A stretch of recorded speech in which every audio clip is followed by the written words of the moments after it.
How do we change things? Well, let's take a look at the organizational model of the educational system, and then let's take a look at our model. Watch this real closely. Here's an individual with the 5 senses. And this is going to be a graphic illustration of what's happening here. Person goes to school. And what do? They hear what the teacher's saying.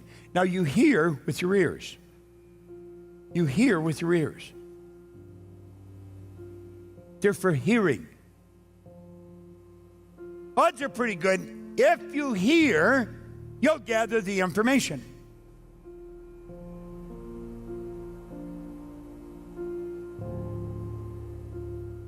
Gathering information is exactly what it implies. It's gathering information. It's the books piling up in the consciousness. And you better be consciously aware of what's in the books, because you're going to get a test. And they come along and they give you a test. They want to remember. Find out, do you remember what's in those books? So they give you a test. And if you answer all the questions right, they'll say you know. That's not knowing. That's not knowing at all. But that's what we call it. Now, that's the way school operates. You hear what the teacher's saying. You remember what's in the books. You answer more right than wrong, and you'll pass. Now, let's go the way we do it. It's not a matter of hearing. You've got to listen.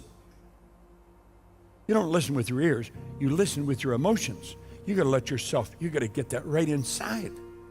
You've got to let yourself get emotionally involved in this. This is the teacher's responsibility. I got to get your attention. I got to hold your attention till he gets you really locked into it. Now, odds are pretty good. If you listen, you will learn. You're not learning right now. You're gathering information right now. I want you to listen. Now, really listen carefully. You are gathering information. You are not learning in here. You're gathering information. If you're going to learn something, you got to do it when you get out of here. Now, what is learning? Learning is not what school says. Learning is not being able to answer the questions in the book. Let's say you learn so much.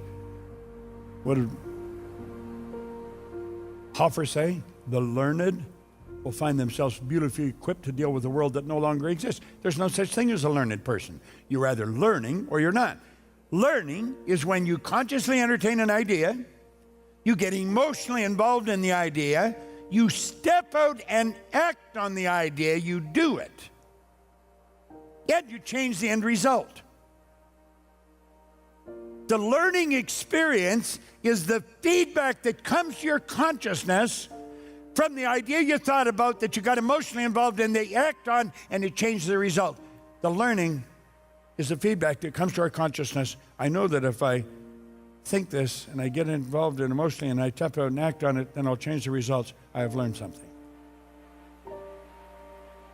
That's not what school does. Okay? You don't change things by fighting existing reality. You build a new model that makes the existing model obsolete.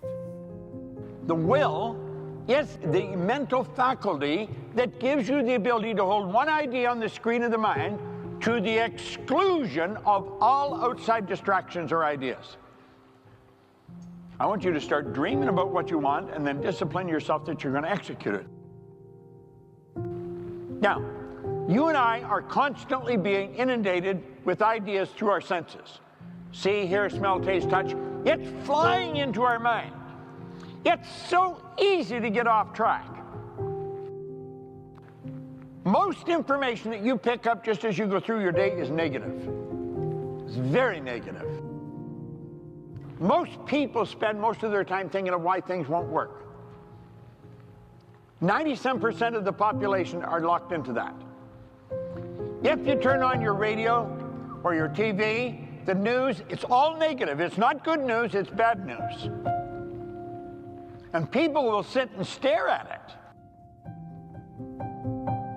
Now, your mind works in such a way that if you're not thinking, your subconscious mind is wide open to impression. And whatever's going on goes right into your subconscious mind. You become totally deductive to whatever the environment you're in. It's very important that you mix with the right people. I am super selective about people that I spend a lot of time with. I don't think I'm any better than anybody. I think I'm a lot more fortunate than most, but I don't think I'm any better than anybody. There's just some people I don't want to be around them a lot. It's doom and gloom. It's bad times. I love what Earl Nightingale said. Don't talk about your health unless you're talking to a doctor. But you know, if you're not feeling well and you talk to somebody about it, you know what they're going to do? They're going to sympathize. What are they going to do? They're going to add more bad energy to the bad energy you're talking and thinking about. If you go to the doctor isn't going to give you sympathy. The doctor is going to give you direction how to get better. So don't talk about your health unless you're talking to a doctor. You might want to turn that into a little mantra in your mind. Well, here we want to learn to make decisions, and then we want to discipline ourselves. Decision without discipline, it probably turns into wishing. Discipline is to give yourself a command and then follow it. It's the ability to give yourself a command and then follow it. This I will do. Many people believe that success is a matter of being in the right place at the right time. And I think there's probably a grain of truth in that, but get this. You got to be aware that you're in the right place at the right time. If you're not aware that you're in the right place at the right time, it ain't going to happen. So what we're talking about here is awareness. Now, I see 7 different levels of awareness here. It goes from an animalistic state to mastery. So let's look at this and let's relate it to our own life. In an animalistic state, you're going to react to everything. When you master this situation, when you're in control of you respond. You do not react. Let's take a look at the reactive state. That is the little child. That is the little baby. When they react, it's fight or flight. That's what they're going to do. It's either fight or run. Same situation happens, but a person's responding. What do? They think and they plan. Now, down at the bottom is where we start out. Up at the top is where we sure hope to be. There's the little child, and the little child now is old enough, they're up and running around, and what do? We say, go on out and be like the rest of the kids. In other words, follow the masses. Let them help develop your paradigm. That's what you're doing. Now, the child has this genetic strain in them, that's a paradigm. They're genetically programmed from the moment of conception. Now, they're moving out into a bigger world, and they're going to follow the masses. Yeah, they do that for a period of time, but then they aspire to something greater. They have a desire for something greater. We all do this. We all move into this. Every time we go to do that, every time we go to step ahead, that damn paradigm pulls us back.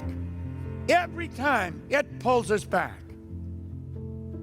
You say, I'm going to go there, and the paradigm pulls us back. This goes on over and over. We don't know what's happening. We don't understand any of this. I go to do it, and I can't do it. Then you hear, listen, if you discipline yourself, discipline is the ability to give yourself a command and then follow it. I am never going to pick that up again. Well, this person learns that if they just discipline themselves, and they say, I'm going to do that. That's what I'm going to do. I don't care what happens. I'm just going to go ahead. And that paradigm tries to pull you back. And you see the discipline dissipates. It just folds up and goes away. And we find out that it wasn't discipline. It was nothing but a wish. I wish this could happen. I wish that could happen. And bam, we're stuck again. Over and over and over. We're stuck. Now, what do we have to do? We've got to become more aware. We've got to become aware of what's happening. Discipline is very real. And I think that's the best definition of discipline that you're going to find. Best one I've ever found. It is the ability to give ourselves a command and then follow it. wants and discipline need to be connected. If you're really going to make it happen, the wants and discipline had to be connected.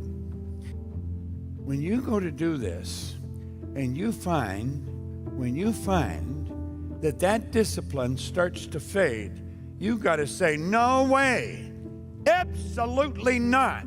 And when it starts to appear that it's a wish, say, no, I am not going to give in. This I am going to do. And you bring the discipline back in. And you say, I'm going to be in control of me. I am not going to let the paradigm control me anymore. And what do? You took the idea and you acted on it. And when you acted on that new idea, the whole world started to shift. All those things started to change. And lo and behold, you are in control of you. You exercise the discipline. You gave yourself a command and you follow it. You are in control of you. And my God, you feel so good.